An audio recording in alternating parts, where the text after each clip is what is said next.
Bene, allora benvenuti al terzo mercoledì del Consorzio Castelli. Abbiamo scelto come tema le assicurazioni sui beni storici. Premetto che la registrazione integrale verrà caricata su YouTube. L'aspetto assicurativo è fondamentale per i proprietari di beni storici, ovviamente è fondamentale per tutti in realtà, ma proprietario per beni storici per due motivi. Uno, per quanto riguarda i rischi da danni, incendio, calamità naturali, allagamenti, fulmini, caduta di alberi.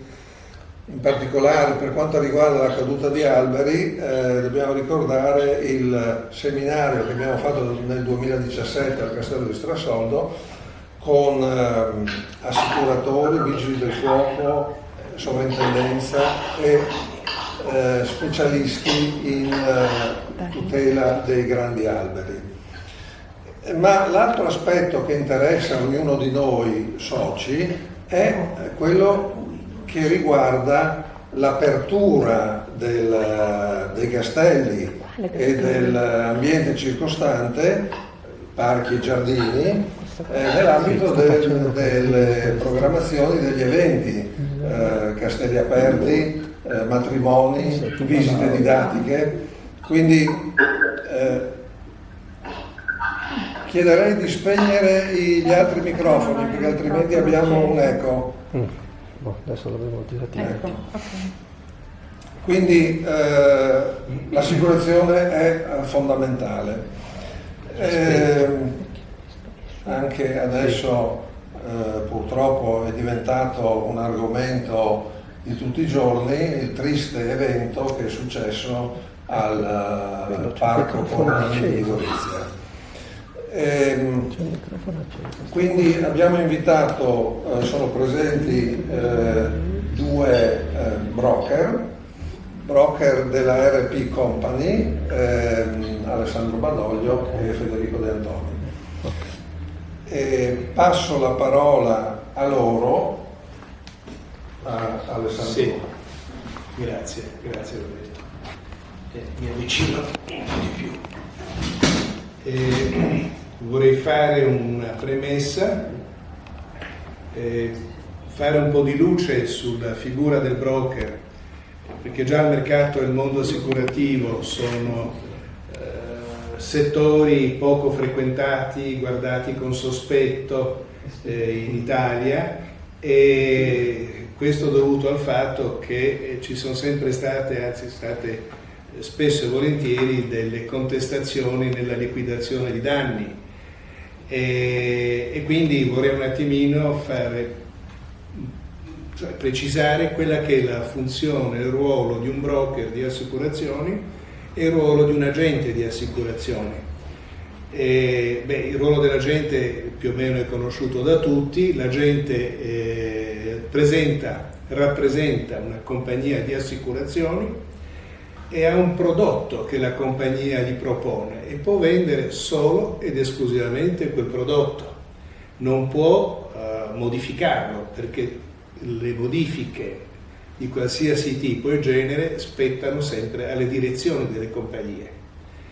E poi anche successivamente, nella malaugurata ipotesi di un sinistro, l'agente viene esautorato perché il perito che viene a effettuare le perizie sul sinistro è un perito inviato dalla direzione della compagnia, e quindi tutta la trattativa relativa al danno, liquidazione e compagnia bella è esercitata solo ed esclusivamente dalla direzione, quindi l'agente non può intervenire in questo campo. Quindi la figura dell'agente si ferma qui. Il broker è un tipo di attività che in Italia non risale a tantissimi anni fa, da una quarantina d'anni più o meno. Il broker è un mediatore, fa intermediazione assicurativa, cioè ricopre la carica del professionista che che si pone a metà strada fra l'assicuratore e l'assicurato. Non dipende da nessuna compagnia di assicurazione, ma lavora più o meno con tutte le compagnie, chiaramente di un certo spessore, anche perché noi dobbiamo verificare se le compagnie sono solide e anche perché in caso di sinistro poi si arriva al dunque. E quindi il broker che cosa fa? Il broker studia quelle che sono le esigenze degli assicuratori, le studia, le analizza, ne discute con l'assicurato, anzi l'assicurando in quel momento, e una volta che si è trovata un'intesa su quelli che sono gli interventi per raggiungere il grado migliore per quanto riguarda la forma di copertura, si rivolge al mercato assicurativo, e del mercato assicurativo troverà la compagnia che darà tutte le garanzie richieste alle migliori condizioni ottenibili sul mercato, quindi sia la parte normativa che anche la parte contrattuale, parte economica e parte invece proprio della risposta delle varie clausole e garanzie, perché non dimentichiamoci che leggere un contratto di assicurazione è una cosa molto difficile, cioè noi ci riteniamo dei buoni lettori con anni e anni di esperienza, ma ci rendiamo conto che i nostri clienti, i nostri assicurati fanno tutt'altro lavoro e quindi sono in balia più o meno di un assicuratore che dice questa è la polizza, firma e sei a posto. E invece noi ci avviciniamo in una maniera, in un prospetto molto diverso. Oltretutto il broker non ha neanche un costo che possa gravare sull'assicurato, perché tutta la nostra attività che viene svolta è funzionale al raggiungimento di una copertura assicurativa ideale a costi anche molto più bassi di quelli che poteva avere prima, e a questo punto le compagnie riconoscono un importo provvigionale al broker, scusate, ed è tutto normato dall'Istituto di Vigilanza delle Assicurazioni e quindi è tutto perfettamente in regola, è documentato e documentabile. In ultima, non ultima, ma anche un aspetto molto importante, il broker per legge è stata una delle prime attività che ha avuto l'obbligo di stipulare una polizza di responsabilità civile professionale, vale a dire qualsiasi errore che noi commettiamo nei confronti dei nostri clienti, in caso di danno al cliente, viene risarcito da questa compagnia, e sono dei massimali molto alti perché si superano i 20 milioni di euro e poi il rischio viene ripartito, mi pare, fra 5 compagnie, più o meno fino a qualche anno fa dovevano essere 5 assicuratori. Ecco, volevo fare questa precisazione un po' dei ruoli e delle attività per differenziarci, quindi spero di aver risposto anche alla tua domanda, al tuo intervento. Per quanto concerne invece un po' entrare nel dettaglio delle coperture assicurative, soprattutto poi parliamo di beni storici e quindi non è il solito fabbricato di cui sappiamo subito il valore, facciamo un breve calcolo, tot a metro quadro, sappiamo che cosa vale. Su un bene storico è molto difficile, e allora il broker sta lavorando in merito per trovare una soluzione ideale, ed è quello un po' che stiamo facendo noi come Epi Company assieme a Federico. Ecco, se vuoi magari, non so, sì, passare. Presidente, parlo No, Stop.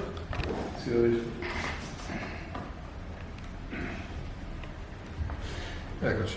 Come diceva giustamente adesso Alessandro Badoglio, il primo problema col quale ci troviamo a doverci confrontare con le assicurazioni, quando cominciamo a parlare con il nostro assicuratore, è proprio che valore dare al nostro bene, al nostro fabbricato. Per quanto riguarda le case di abitazione, gli uffici, gli edifici moderni, non ci sono problemi, perché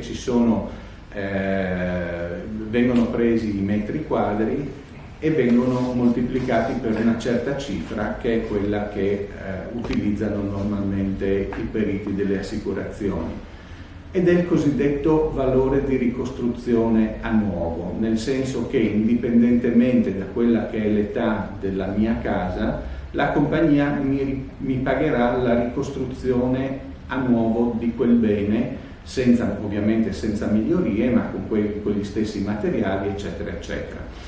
Il problema si pone invece quando cominciamo ad avere dei beni storici, delle ville, dei castelli, dei fabbricati di un certo interesse, dove ci sono degli affreschi, ci sono delle carte da parati, degli arazzi vecchi, del terrazzo veneziano, dei capitelli, delle scalinate in pietra, eccetera, eccetera. Quando succede questo, normalmente ci sono dei contenziosi delle compagnie. Perché? Perché interviene la soprintendenza se ci sono degli edifici vincolati, intervengono un mucchio di problematiche nella ricostruzione di questi beni. E allora, come diceva giustamente Alessandro Badoglio adesso, da qualche anno ci sono alcune compagnie che si sono specializzate nel creare delle polizze ad hoc, dove non viene pagato il valore di ricostruzione a nuovo, come dicevamo prima, basato sui criteri i criteri normali delle compagnie, bensì viene pagato il cosiddetto differenziale artistico, cioè il fatto di dover utilizzare dei materiali coevi, utilizzare delle maestranze specializzate, e la differenza, ad esempio, anziché dover ricostruire un muro, ripitturarlo col colore normale, c'è un affresco, devo prendere un restauratore per ricostruire questo affresco, restaurarlo, eccetera. I sistemi per assicurare un fabbricato, questi fabbricati sono o il cosiddetto valore di ricostruzione a nuovo, come si diceva prima, dove applico il valore intero, cioè devo calcolare il valore di ricostruzione della mia casa e sul valore dell'edificio nuovo applico questo valore di ricostruzione che mi è abbastanza semplice da calcolare. Mentre invece in questa tipologia di edifici storici la cosa cambia, per cui che cosa ha fatto i broker? Che cosa hanno fatto? Hanno studiato un programma con l'Università di Trieste, che deve ovviamente essere utilizzato da dei professionisti, dove calcola il valore di tutti quanti queste particolarità, questi beni, gli affreschi, i capitelli, le sculture che ci possono essere all'interno di questi edifici. Ovviamente questa stima ha un costo che viene applicato su quello che sarà il valore che salta fuori, oppure può essere la cosa più vantaggiosa, è il cosiddetto valore a primo rischio assoluto, cioè è il proprietario che, indipendentemente da quello che è il valore da assicurare, da quello che è il reale valore di ricostruzione, decide quello che vuole e che può assicurare, perché non è detto che con un incendio tutto l'edificio crolli, può crollare il tetto, possono prendere fuoco delle porte, delle scale, non è detto, se sono in pietra, non è detto che crolli tutto quanto. Per cui viene preso questo primo rischio assoluto, valore a primo rischio assoluto, e viene assicurato quello, indipendentemente da quello che è il valore di ricostruzione del fabbricato. Queste sono polizze che hanno un'infinità di garanzie rispetto a quelle che sono le polizze normali, perché tutte quante tengono conto di quelle che sono le peculiarità dell'utilizzo di queste dimore storiche, quindi può essere una casa, sì, una casa di abitazione, ma può essere anche un castello destinato a eventi, matrimoni, battesimi, eccetera, può essere utilizzato per visite guidate e via dicendo, e con tutti quelli che possono essere i rischi connessi, tra cui la responsabilità civile anche, dove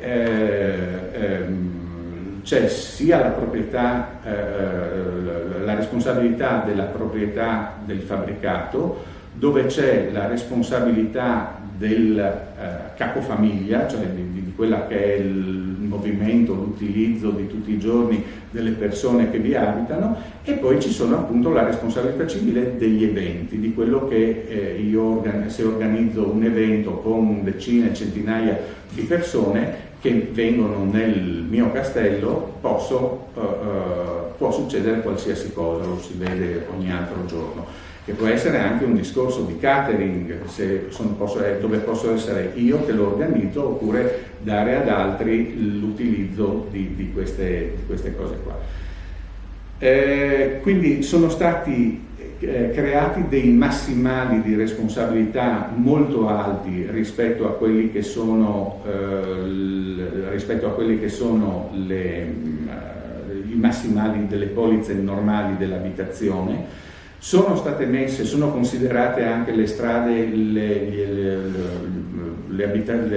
fabbricati annessi, e anche il parco arboreo si può assicurare in un certo modo.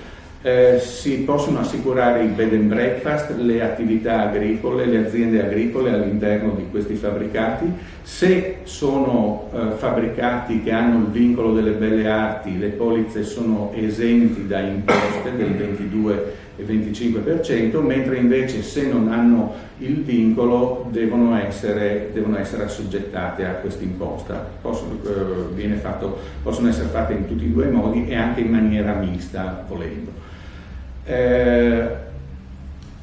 Le garanzie sono veramente molto ampie in tutti i sensi per tutto quanto quello che viene fatto, e prima di fare la polizza ci siamo noi che diamo ovviamente la consulenza al proprietario del bene, e viene compilato un questionario che serve per fare il vestito su misura al proprietario del bene da assicurare.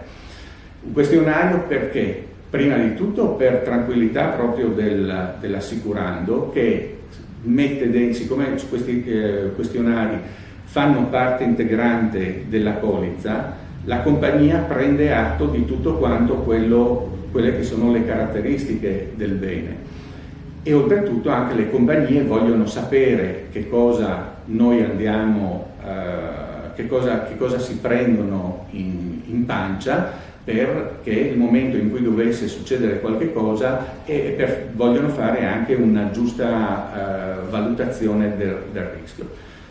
Il nostro compito è proprio quello di aiutare, indicare e aiutare i proprietari a fare una valutazione, a compilare i questionari e poi portarli a quella che è l'assicurazione più consona al loro ambito. Posso fare una precisazione a quello che diceva Federico prima sul primo rischio assoluto, che sia chiaro che il valore che il proprietario dà a un bene, a prescindere dal valore stesso del bene, il proprietario decide l'importo da assicurare, che può essere 2 milioni. Ammettiamo che io abbia un castello che per ricostruirlo oggi come oggi ci vogliono 10 milioni, io posso decidere al primo rischio assoluto di assicurare 2, 3, 4, 5, l'importo che desidero, però che sia chiaro che la compagnia paga fino a quell'importo, non oltre. Quindi qualsiasi danno fino a quell'importo. Se viene distrutto, raso al suolo, quello è l'importo. Se però il danno è parziale, non si corre, e qui è la capola, il rischio, che succede molto spesso, di finire nella famosa regola proporzionale, che è lo spauracchio un po' di tutti gli assicurati ed è il punto di forza degli assicuratori. È un articolo del Codice Civile, il 1907, che regola, dice: tu ti assicuri per 100 però in realtà ricostruirlo costa 200, io ti pago tenendo presente quella proporzione, quindi ti pago il 50%. Hai un danno da 10.000 euro, te ne do 5.000.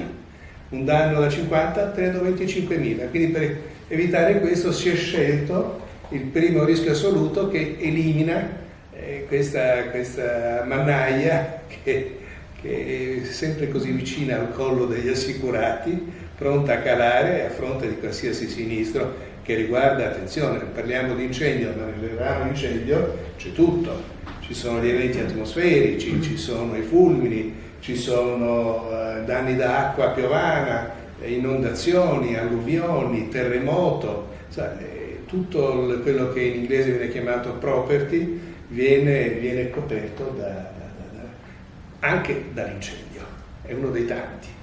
Il discorso del valore è anche una questione che io posso avere un bene che ha un valore incommensurabile, che sarebbe assurdo dover assicurare, e io decido di assicurarlo per importi molto più bassi, perché come si diceva prima non è detto che vada tutto quanto distrutto, oppure so che soltanto una parte mi è necessaria per riparare il danno.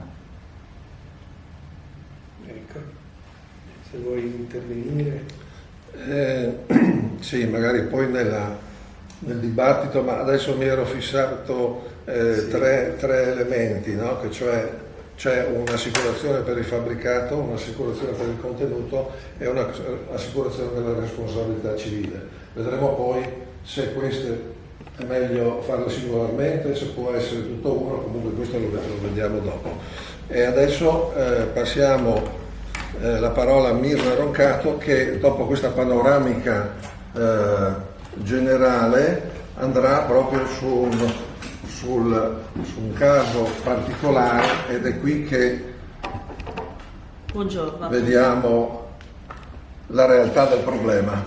E noi abbiamo avuto, diciamo, il nostro problema perché io sono comproprietaria del palazzo Stefaneo Roncato, che si trova a Crauglio San Vito al Torre, e questo palazzo ha avuto un gravissimo incendio 6 anni fa. Premetto, la proprietà è divisa in 3 proprietari, la mia quota, diciamo, non è stata coinvolta tantissimo dall'incendio, fortunatamente, però il resto della casa sì, diciamo metà casa è stata coinvolta in maniera gravosa.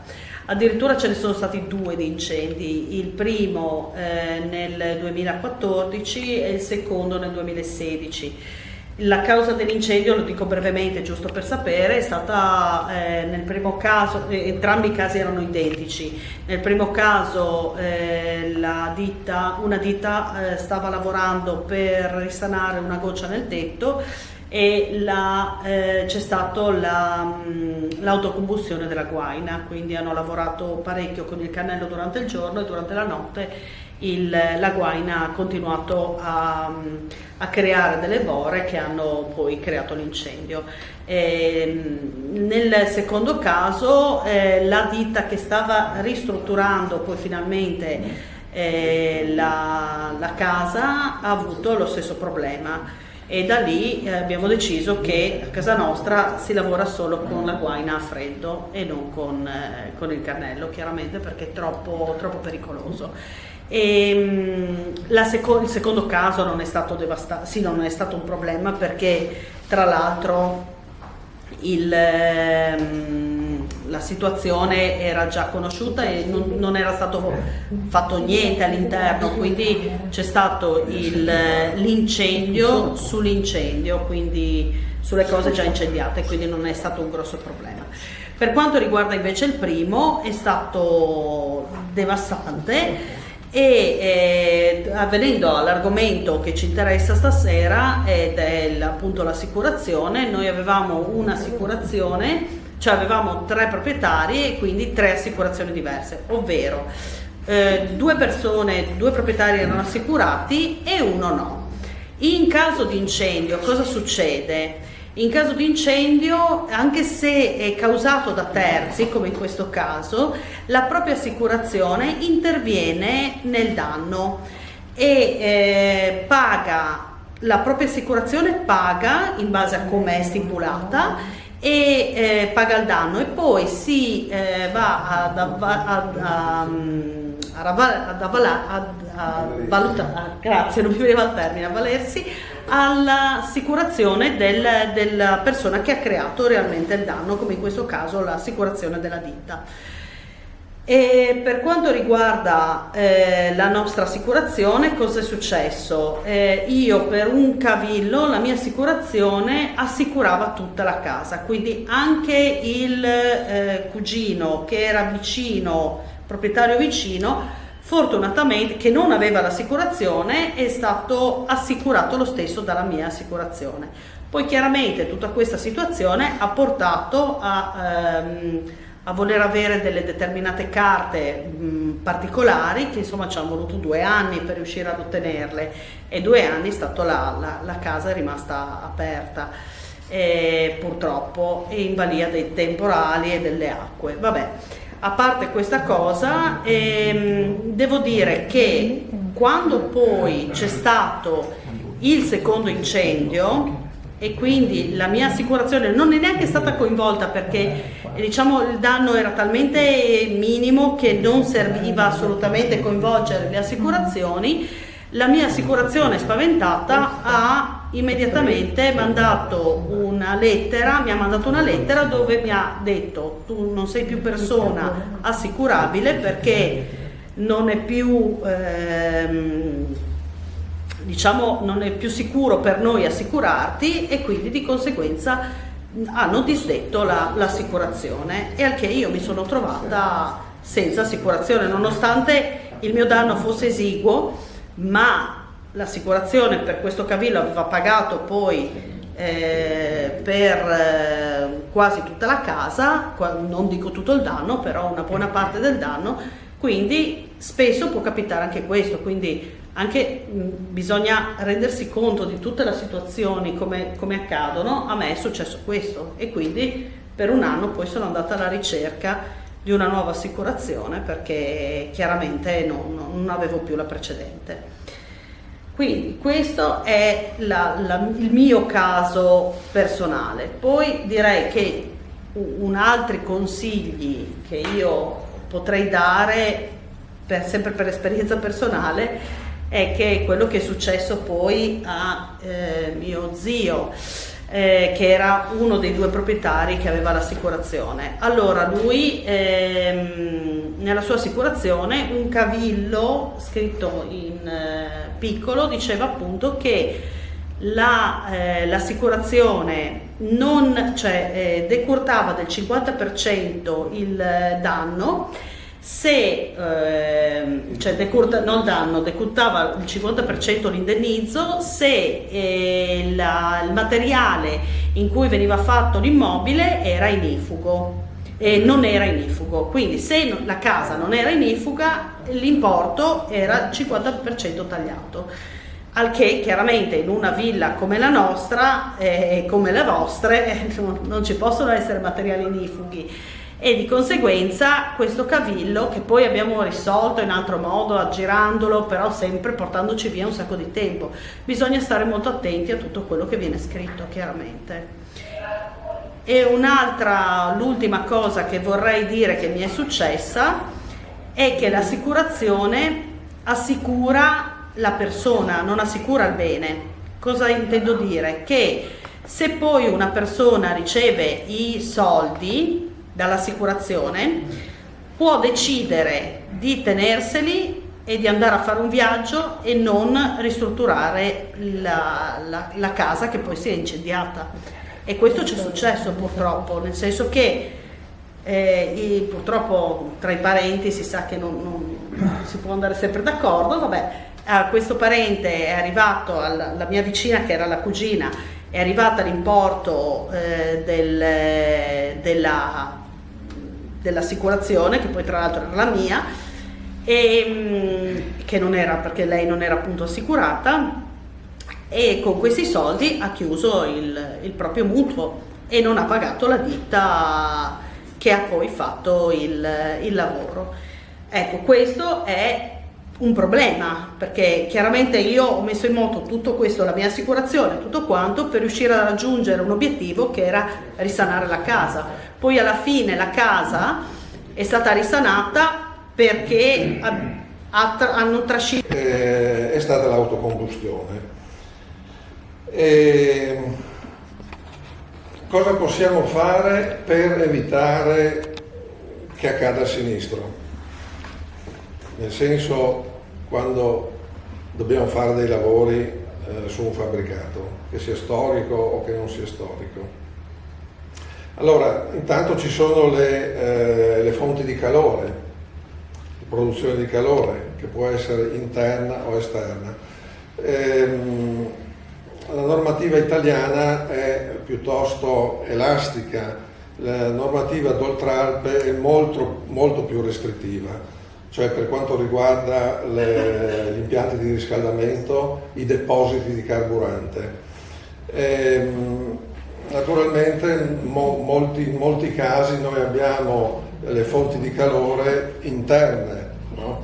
Anche grosse fonti di calore le abbiamo nelle cantine, abbiamo nei depositi di materiale combustibile sempre in vani interni.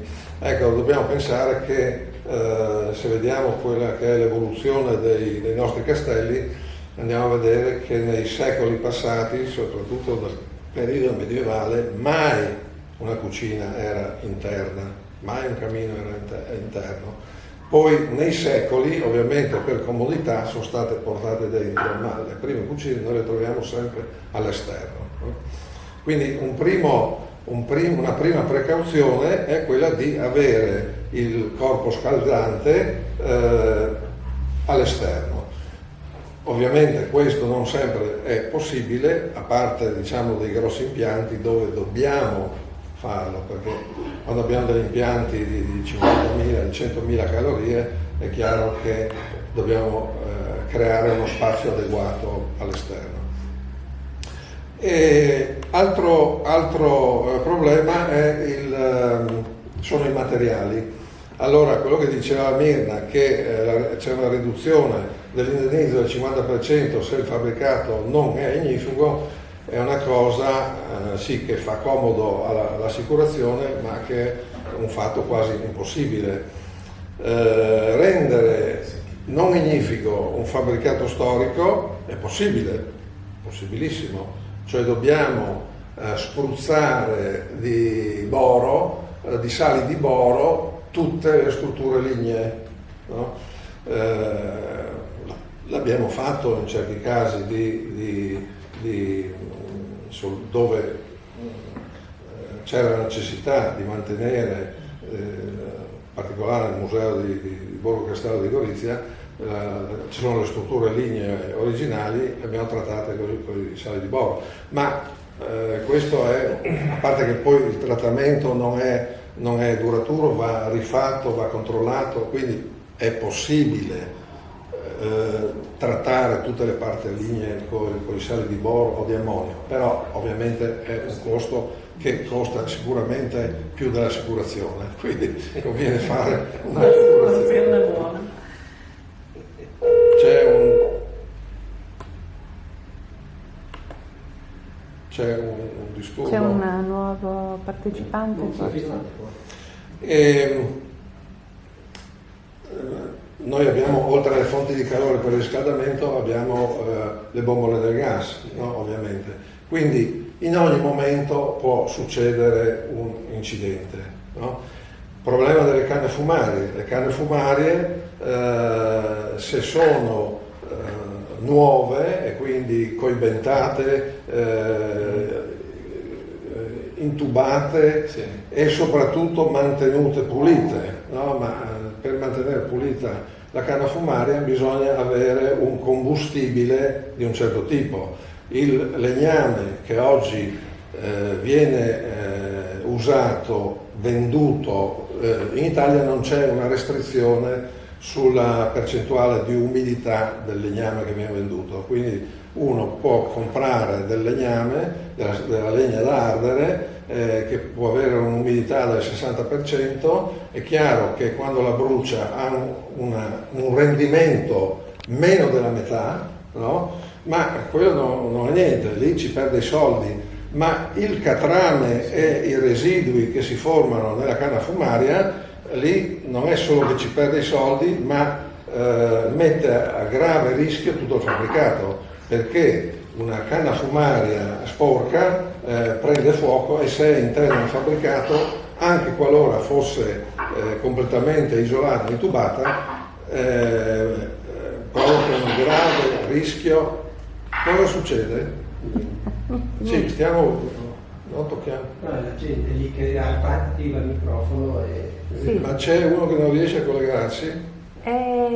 Sì, questo ma siamo Pietro Gardin Si è mandato un segnale. deve attivare la telecamera. Può anche essere solo... Ah sì, può anche essere soltanto, ok. certo. Se ci sente, sì, probabilmente ci sente. Sì, Ok. giusto. Ecco, che quindi ci sono delle precauzioni, no? Tanto per dirvi, in Austria lo spazzacamino è un funzionario pubblico che certifica la qualità della fonte di calore, no?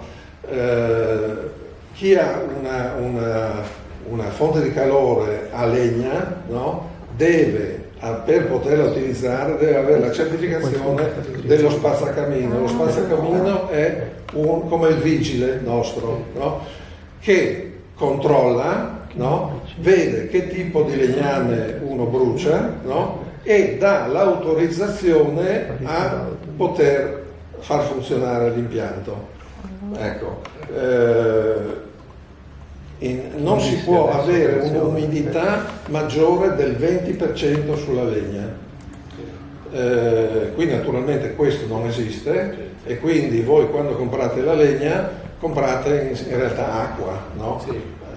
Metà acqua e metà legna, no? Ma questo non sarebbe niente, perché qui ci perdete, come dicevo prima, solo i soldi, ma se vi brucia la casa, allora il danno è ben diverso. Non sente nessuno. Sul discorso del materiale non infiammabile, no? Allora, questo è un discorso attualissimo. Perché? Allora, l'incendio della Grenfell Tower del giugno 2017 di Londra, dove ci sono stati 72 morti, tra i quali anche due veneziani, mi pare, una coppia, no? Cosa è successo? Cappotto esterno, no? Fatto un anno prima, materiale isolante, ha preso fuoco completamente il materiale isolante. Per i vigili del fuoco era impossibile intervenire, perché la gente dentro non poteva essere salvata, perché doveva passare attraverso questa barriera verticale di fuoco, quindi sono morti era impossibile salvarsi. Una cosa tragica. Ma dico, allora parliamo dei materiali isolanti. Abbiamo fatto la videoconferenza numero 1 sul eco bonus, no? Che è quello che ci propone di fare il cappotto sui nostri fabbricati, esterno o interno. Noi siamo fortunati come proprietari di castelli, perché difficilmente uno andrà a fare un cappotto esterno su un castello o su una villa veneta, no? Però c'è qualcuno che lo fa all'interno, quindi il problema non cambia, no? I materiali isolanti, pochissimi sono ignifughi. La gran parte dei materiali che oggi noi vediamo, tutti i cappotti che noi vediamo oggi che vengono realizzati, è materiale che brucia come la torre di Londra, allo stesso modo, perché è lo stesso materiale. Quindi sì, questo è un grosso problema. Ci sono dei materiali naturalmente ignifughi, che è la lana di roccia e la lana di vetro, i quali però sono materiali igroscopici, quindi se non vengono trattati proprio coi guanti, perché questi materiali, se escono dalla fabbrica, li mettiamo in opera e sono protetti, hanno le loro caratteristiche di materiale isolante. Se noi li lasciamo per un periodo, come succede, perché è impossibile prelevarlo dalla fabbrica e montarlo sulla facciata il giorno dopo, no? Se noi li lasciamo nel cantiere o se restano nei magazzini, è chiaro che le caratteristiche isolanti cambiano completamente e quindi non serve a niente. E comunque nel caso di incendio provocano dei gas tossici, quindi qui ovviamente non è tanto il danno materiale, perché se brucia la casa, appunto, ma se uno ci muore, allora qua poi subentra un altro problema. Un suggerimento che io ho avuto personalmente l'esperienza di un incendio, perché la stufa a legna aveva vicino una catasta di tronchetti, no? Questi sono riscaldati, ha preso fuoco. C'era la stanza che era metà, c'era dal pavimento 1 metro di aria, no? E tutto il resto era fumo nero. Ho avuto l'accortezza, no, di non aprire le finestre. Se io avessi aperto la finestra sarebbe bruciata tutta la casa. Quindi ecco, posso dirvi, in caso di incendio tenete le finestre chiuse, camminate sul pavimento dove rimane una fetta, perché il fumo sale, no? Rimane una fetta, ecco. Naturalmente nel panico questo è un po' difficile, no? Perché la prima cosa è che uno apre la finestra e c'è una vampata, perché è l'ossigeno che fa, no? È come buttare benzina sul fuoco, quindi questo è un suggerimento. E poi c'è tutto l'altro aspetto che riguarda ovviamente il danno, no? Nel momento in cui noi, se abbiamo dei materiali che sono stati portati ad alta temperatura, pietre intonano a freschi, no? E bisogna stare molto attenti su come intervenire, perché buttare l'acqua su una pietra che è scaldata a 700 gradi vuol dire è come spegnere la calce. Quando si spegne la calce si fa esattamente così, si butta l'acqua fredda sulla pietra calda e otteniamo la calce spenta. Ecco, se uno ha una statua di pietra portata a 700-800 gradi, se lasciamo che intervengano, purtroppo i pompieri hanno l'obiettivo di salvare le persone. Noi abbiamo proposto al comando Vigili del Fuoco, che sono disponibili a fare un seminario, forse probabilmente lo faremo anche in videoconferenza, su come intervenire quando c'è il pericolo di opere d'arte, perché giustamente potrebbe anche succedere che si fa meno danno se non si spegne niente, se non si tocca niente e si aspetta che il fuoco si soffochi da solo, perché se il fuoco non ha ossigeno muore, si soffoca, no? Quindi questo è ecco, io concluderei qua e poi nel dibattito ho alcune domande da fare ai broker che posso anche già anticipare, cioè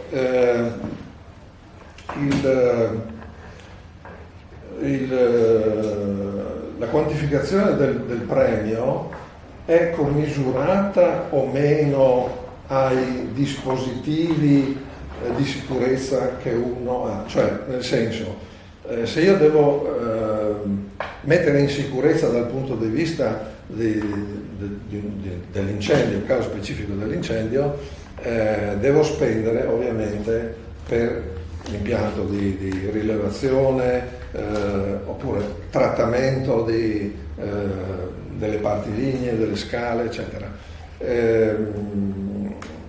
ecco, uno deve fare la valutazione. Io sarei propenso più a evitare il danno, no?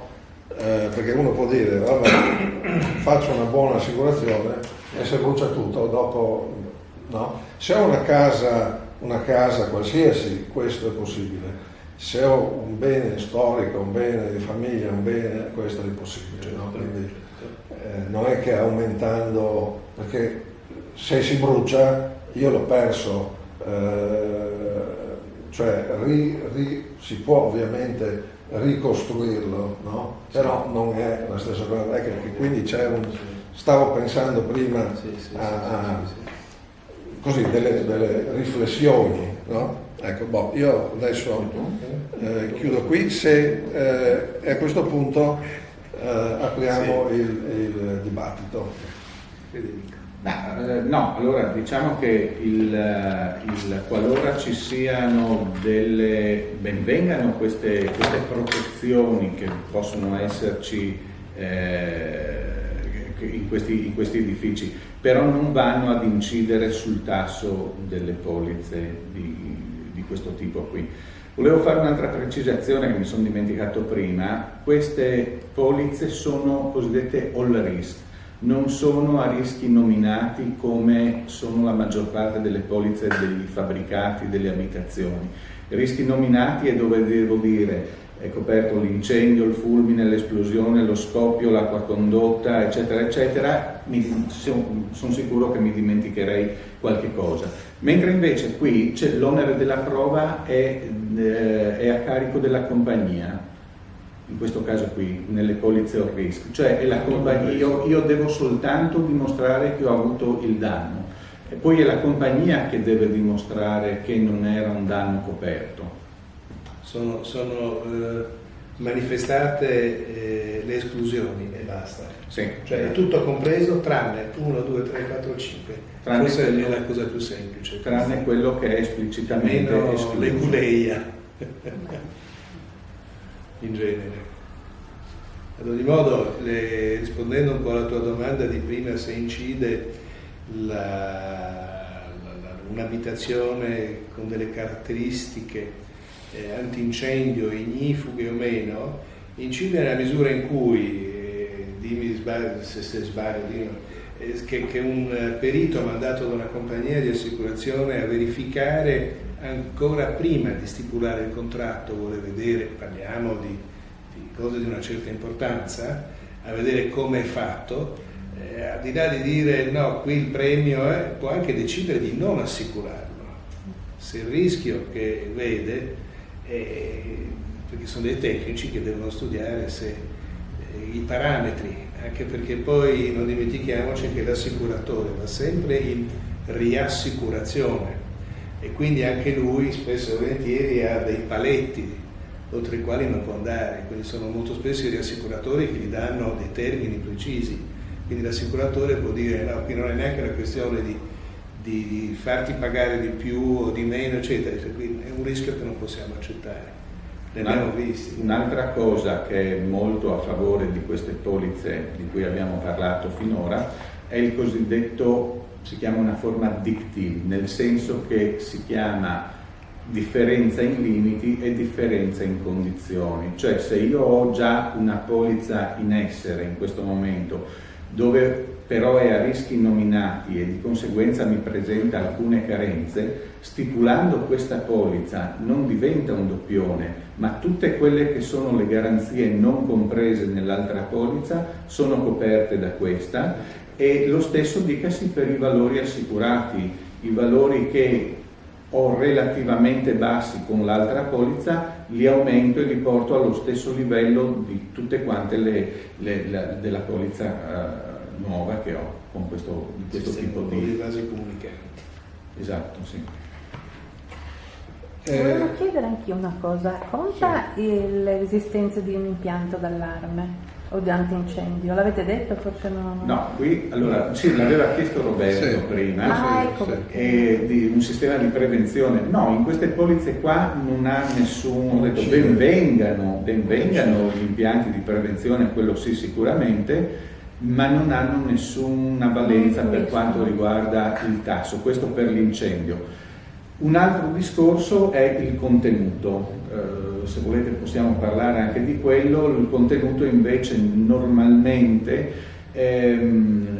viene assicurato con la cosiddetta stima accettata, ossia viene un perito, ma non il perito dell'assicurazione normale, sono dei periti d'arte, normalmente arrivano tutti da Milano o giù di là, fanno la stima di tutti quanti questi beni, che possono essere statue, quadri, mosaici e via dicendo, danno anche un mobili. valore, sì, mobili anche, poi praticamente tutto quanto quello che viene, che può essere il contenuto, viene, anche le collezioni poi, attenzione, viene valutato da questi periti che ovviamente hanno dei loro parametri, sono riconosciuti sul mercato internazionale.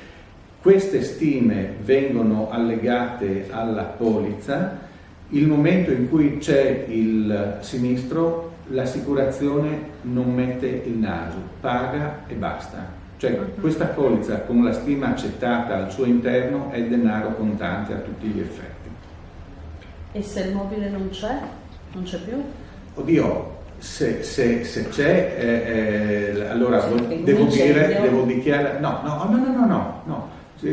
Arriva un perito, se vede che è bruciato e nella perizia c'è questo mobile, si paga e basta. Diverso è se il proprietario l'aveva portato fuori prima, però ripeto, è sempre a carico della compagnia dimostrare un fatto del genere. Il consiglio che io do a tutti quanti, al di là del rischio incendio, ma anche e soprattutto, perché una volta erano purtroppo episodi che capitavano molto spesso, parliamo di furti, quello di fotografare tutti i pezzi importanti che uno ha in casa, mobili, tappeti, quadri, statue e via dicendo.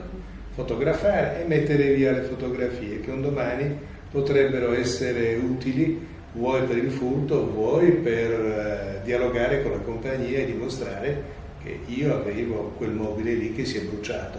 Questi sono i resti, la gamba, un mezzo cassetto. Anche per ricordo. Questo a condizioni normali. Se invece c'è la stima accettata, queste cose ci sono già e sono legate alla polizza. Sono già legate. Ma qual è la convenienza? Avere 3 polizze, cioè fabbricato, contenuto e responsabilità civile per quello che succede quando uno viene a casa mia, o allora diciamo che il fabbricato, conglobare le cose? Allora, il fabbricato e la responsabilità civile normalmente sono un tutt'uno. Mentre invece il contenuto, cosiddetto il fine art, che sono tutti appunto i beni, arazzi, mobili, suppellettili di valore artistico, eccetera, quelli invece viaggiano con una polizza per i fatti loro. È consigliabile tenerle separate anche perché si possono assicurare, insomma, le compagnie preferiscono, anche perché alle volte può essere che una compagnia che assicura il fabbricato non assicura il contenuto o viceversa. O mette un limite anche sul contenuto, cioè non ti pago a mobile più di 2.000 euro, cosa me ne faccio se mi va a fuoco un trumeau del 700, un maggiolino, uno all'Ikea. Una cosa, Roberto, scusami, mentre parlavi prima delle guaine, perché amici mi hanno raccontato che hanno avuto anche loro un grosso sinistro incendio in un paese vicino, sempre dato dalla guaina. Lì era Clauiano, esatto. Sì. E lì era un camino. Ce n'è Sì. infiniti. È la causa primaria dell'incendio. Ma mi chiedo, non ci sono le guaine ignifughe? No, ma si può lavorare a freddo, no? Sì, Incollare a freddo, sì. non ha la stessa Senza tenuta. scaldare, Sì, questo però si può fare. questo è il caso in cui quello che è successo da te, che lì c'è stato l'incendio causato dal cannello. Sì. Però se Sì, se una scintilla prende la scintilla guaina, certo. del camino, della canna fumaria, finisce sulla guaina, siamo al punto di partenza, è perché è quella che brucia. Io tanti anni fa ho avuto un grosso sinistro di un mobilificio dove il danno peggiore è stato quello causato dalla guaina. Il mobilificio era appena terminato di costruire, avevano steso la guaina, è successa la stessa cosa, ha preso fuoco tutto il mobilificio, 30 milioni di euro, ed è collassato il tetto. E io ho imparato tante cose, di non entrare mai quando è tutto bianco. Se è nero si può, ma se è bianco dire che ormai si è stressato. Ecco, quindi la guaina, sì, serve, non serve, sicuramente serve, perché casa mia piove, perché non c'è una guaina. Però al contempo ho una certa tranquillità che difficilmente può. No, ma esiste la guaina ignifuga, Sì. Cioè è chiaro che se noi usiamo la guaina bituminosa, sappiamo tutti che prende fuoco, no? Esistono le guaine ignifughe, Sì. quindi ci sono degli accorgimenti da prendere, no? Sarebbe, chiedevo prima, lo ripeto, perché in Germania l'assicurazione, nel caso di un collega con il quale parlavo recentemente, l'assicurazione fa uno screening del fabbricato e Sì. calcola il carico d'incendio, no? Cioè dice: tu cos'hai qua? Hai la guaina qua, tu hai l'isolante che prende fuoco come la paglia, no? Allora il premio è tot, no? Sì. Va da un altro, dice: tu hai questo, hai quello, quell'altro, il premio è un altro, no? Certo. Quindi uno ha l'interesse Sì. a fare qualcosa, no? Perché poi paga meno l'assicurazione, no? Certo. Cioè è un po' come il bonus malus sulle automobili, Sì. no? Cioè se io non faccio incidenti per 20 anni non pago niente. Sui fabbricati diciamo è che diverso. c'è anche in Italia, nel senso che ci sono delle classi di rischio per quanto riguarda i fabbricati, a seconda che siano completamente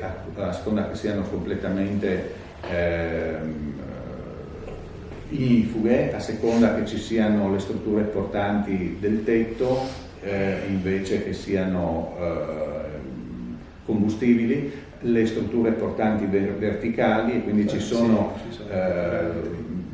anche lì delle diverse classi di merito, e di conseguenza ci sono dei tassi diversi che vengono applicati ai valori da assicurare, e quindi il premio da pagare è completamente diverso. Poi sulle case moderne credo, tu sei sicuramente il miglior giudice di me, visto che è il tuo lavoro, in Italia c'è un impiego moderato del legno rispetto a probabilmente Germania, Austria e soprattutto anche Inghilterra. Non parliamo poi degli Stati Uniti, che le case sono di cartone e bruciano come fiammiferi, e qui ci vuole qualcosina di più forse.